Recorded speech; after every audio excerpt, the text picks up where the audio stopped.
m'appelle Maxime Belin, je suis étudiant en sciences politiques à l'Université de Montréal et étudiant en histoire à Sorbonne Université dans un programme spécifique franco-russe.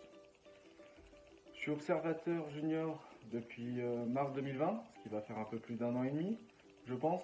Je dois bien avouer que je ne connaissais pas l'Observatoire Pharos avant d'avoir accès à cette ressource magnifique après des recherches aléatoires. J'avais besoin de recherches pour mon mémoire sur le pluralisme religieux au sein d'une zone spécifique, au sein de la région baltique plus précisément. Et en cherchant sur internet, cette occurrence m'a été proposée, je m'y suis intéressé, j'ai trouvé l'Observatoire Pharos très sérieux, très intéressant, et du coup j'ai décidé de m'y engager, de postuler, de m'y engager.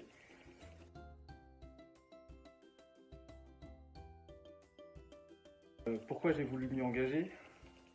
Parce que l'Observatoire Pharos a un mot-clé et un mot très important qui est comprendre.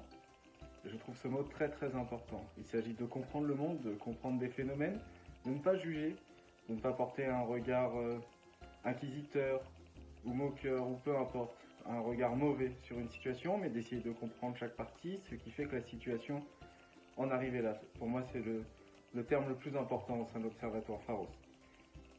Il y a d'autres éléments que j'ai trouvé très importants, qui m'ont poussé à vouloir rejoindre l'Observatoire Pharos. C'est la présence sur le terrain, évidemment. C'est des analyses pertinentes et des analyses qui englobent des régions du monde entier.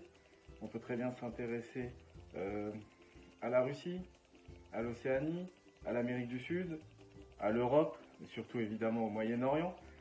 Et donc c'est tout ça, c'est pouvoir lire aussi mes collègues, c'est pouvoir lire des observateurs référents, c'est pouvoir lire beaucoup de choses et essayer de comprendre le monde dans sa globalité. C'est ça qui m'a fait rejoindre l'Observatoire Pharos et qui m'a donné envie d'y participer.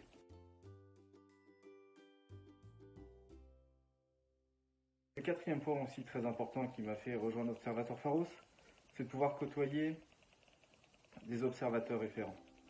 Des personnes avec un savoir-faire, des connaissances et qui peuvent nous apporter beaucoup de choses à côté.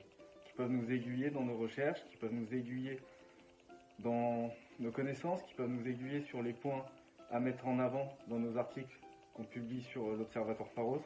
C'est ça qui m'a donné envie de m'engager et aussi de côtoyer d'autres jeunes, soit des futurs chercheurs, soit des futures personnes engagées sur le terrain comme diplomates, comme humanitaires ou comme autre chose, qui ont aussi envie d'apprendre à connaître le monde, à ne pas s'intéresser qu'à leur région, mais à des phénomènes plus globaux.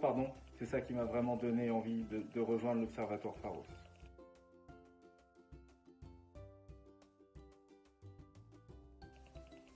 Pour l'Observatoire Pharos, ma zone d'expertise, plus précise, c'est l'Estonie et la Finlande.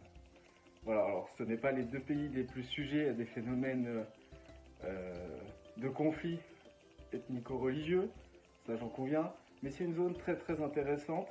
J'ai voulu m'y intéresser après un séjour en Estonie, où j'ai constaté qu'il y avait toujours quelques fractures entre les russophones et le reste de la population. Et ce phénomène, même s'il n'est pas conflictuel au quotidien, est un point parfois limite ou important des enjeux internationaux ou nationaux. Et donc j'ai voulu m'y intéresser davantage et j'ai voulu aussi partager ce début de connaissance ou mes réflexions avec l'Observatoire Pharos, d'où ma zone d'expertise.